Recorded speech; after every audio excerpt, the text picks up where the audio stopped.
Hi every one, എല്ലാവർക്കും ഇന്നത്തെ വ്ളോഗിലേക്ക് സ്വാഗതം. ഇന്ന് നമ്മൾ ചെയ്യാൻ പോകുന്നത് ഒരു നല്ല പോസ്റ്റ്മോർട്ടം ഡയറ്റ് റെസിപ്പിയാണ്. ഇത് വളരെ ടേസ്റ്റി ആയിട്ടുള്ളൊരു സൂപ്പ് പോലത്തെ റെസിപ്പിയാണ്. അതിനായിട്ട് നമുക്ക് വേണ്ടത് തലേദിവസം സോക്ക് ചെയ്ത് വെച്ച ചെറുപയറും ഉലുവയാണ്. ഇതിൽ ചെറുപയർ കൂടുതൽ ക്വാണ്ടിറ്റിയിലെടുക്കുക. ഉലുവ ഒരു 2 ടേബിൾ സ്പൂൺ അല്ലെങ്കിൽ ഒരു 3 ടേബിൾ സ്പൂൺ അധികം വേണ്ട, അത്ര എടുത്താൽ മതി. കാരണം അല്ലെങ്കിൽ അത് റെസിപ്പി കയ്പായി പോകും. അപ്പോൾ ഇത്രയും 2 ഇൻഗ്രീഡിയൻസ് ആണ് മെയിനായിട്ട് നമ്മൾ യൂസ് ചെയ്യുന്നത്. ചെറുപയറും ഉലുവയും ഈ 2 ഇൻഗ്രീഡിയൻസും ഒരുപാട് ഹെൽത്ത് ബെനിഫിറ്റ്സ് ഉള്ളതാണ്, നമുക്കെല്ലാവർക്കും അറിയാം.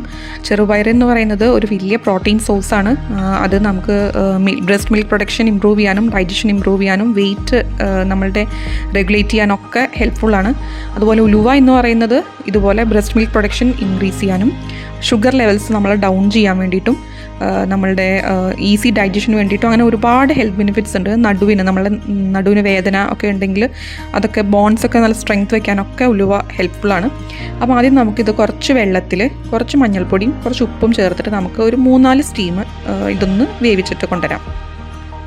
ഇതിൽ നിങ്ങൾക്ക് അഡീഷണൽ ആയിട്ട് കുറച്ച് അരിയും വേണമെങ്കിൽ ആഡ് ചെയ്യാം. അതായത് നമ്മൾ സോക്ക് ചെയ്യാനിടുമ്പോൾ കുറച്ച് അരിയും കൂടെ നമുക്ക് സോക്ക് ചെയ്യാൻ വേണമെങ്കിൽ ഇടാം. പക്ഷേ ഇതിൽ ഞാനിപ്പോൾ ഡയറ്റ് ഫ്രണ്ട്ലി ആയതുകൊണ്ട് ഡയറ്റ് നമ്മൾ നോക്കുന്നതുകൊണ്ട് ഇതിൽ ഞാൻ അരി ചേർത്തിട്ടില്ല. അപ്പോൾ അരി ഉണ്ടെങ്കിൽ നിങ്ങൾക്ക് അരിയും കൂടി ഇടാം കേട്ടോ. ഇനി നമുക്ക് അരപ്പിൻ്റെ കാര്യം പറയുകയാണെങ്കിൽ നമുക്കൊരു 4 ടേബിൾ സ്പൂൺ തേങ്ങ, ഒരു 2 അല്ലി ചെറിയുള്ളി, ഒരു 2 അല്ലി വെളുത്തുള്ളി, കുറച്ച് നല്ല ജീരകം, ഇത്രയും ഐറ്റംസാണ് നമ്മൾ കറിയിൽ യൂസ് ചെയ്യുന്ന പോലെ തന്നെ അരപ്പിലും യൂസ് ചെയ്യുന്നത്. അപ്പോൾ ഒന്ന് ഗ്രൈൻഡ് ചെയ്തിട്ട് കൊണ്ടുവന്നിട്ട് നമ്മളുടെ ചെറുപയറും ഉലുവയും വെന്തിട്ടുണ്ട്. അപ്പോൾ അതിലേക്ക് ഈ അരപ്പ് ഒഴിക്കുക. എന്നിട്ട് നമ്മൾ കുറച്ച് നേരം വീണ്ടും ഒന്ന് തിളപ്പിക്കുക. കറി തിളപ്പിക്കുന്ന പോലെ ഒന്ന് ജസ്റ്റ് തിളപ്പിച്ചാൽ മതി. ഇത് ഡയറ്റ് ഫ്രണ്ട്ലി ആയതുകൊണ്ടാണ് ഞാനിതിൽ അരപ്പ് മധുരം ആയ രീതിക്ക് ഉണ്ടാക്കാത്തത്. ഇത് ഇപ്പോൾ നമ്മളുടെ ഒരു സൂപ്പ് പോലെ ഉണ്ടാക്കുന്ന രീതിക്കാണ് ഉണ്ടാക്കിയിട്ടുള്ളത്. ഇനി ചിലർക്ക് മധുരമായിട്ട് കഴിക്കാൻ താല്പര്യമുള്ളവരാണെങ്കിൽ ഇതിൽ ശർക്കര ആഡ് ചെയ്യാം. അതായത് നമ്മൾ ഈ ആഡ് ചെയ്ത ഉള്ളിയും വെളുത്തുള്ളിക്കൊക്കെ പകരം തേങ്ങ, അതുപോലെ നല്ല ജീരകം, പിന്നെ അത് മാത്രം അരച്ചിട്ട് അതിന് ശേഷം നമുക്ക് ശർക്കര ഇതിലേക്ക് ഉരുക്കി ഒഴിക്കാവുന്നതാണ്. അങ്ങനെ ഒരു പായസം പോലത്തെ ടേസ്റ്റ് ആയിരിക്കും. പക്ഷേ ഇപ്പോഴത്തെ മദേഴ്സിന് മിക്കവർക്കും ഷുഗറിൻ്റെ ഒരു ഇഷ്യൂ ഉള്ളതുകൊണ്ട്, ഡയബറ്റിക് ആയതുകൊണ്ട് നമുക്ക് അതിനേലും നല്ലത് ഇങ്ങനെ ഒരു സൂപ്പായിട്ട് കഴിക്കുന്നതാണ്. അപ്പോൾ ഇത്രയും ഇൻഗ്രീഡിയൻസ് കൊണ്ട് നമുക്ക് ഇതൊന്ന് ഉണ്ടാക്കി നോക്കാം. അപ്പോൾ ഞാൻ ഫസ്റ്റ് ഡെലിവറിക്ക് യൂസ് ചെയ്തിരുന്നത് ഇതുപോലെ ശർക്കര ചേർത്തിട്ടാണ് കഴിച്ചിട്ടുള്ളത്. പക്ഷേ എനിക്ക് ഒരുപാട് വെയിറ്റ് അധികം വെച്ചതായിട്ട് തോന്നി. അപ്പോൾ അതുകൊണ്ട് ഞാൻ 2ാമത്തെ ഡെലിവറിക്ക് ഇങ്ങനെയാണ് ചെയ്തത്. നമ്മളുടെ ഒരു കറി വയ്ക്കുന്ന പോലെ അല്ലെങ്കിൽ സൂപ്പ് രീതിക്ക് ഉണ്ടാക്കിയപ്പോൾ എനിക്ക് വളരെ ഇഷ്ടമായി. നല്ല ടേസ്റ്റിയും ആയിരുന്നു, കുടിക്കാനും നല്ല എളുപ്പമായിരുന്നു.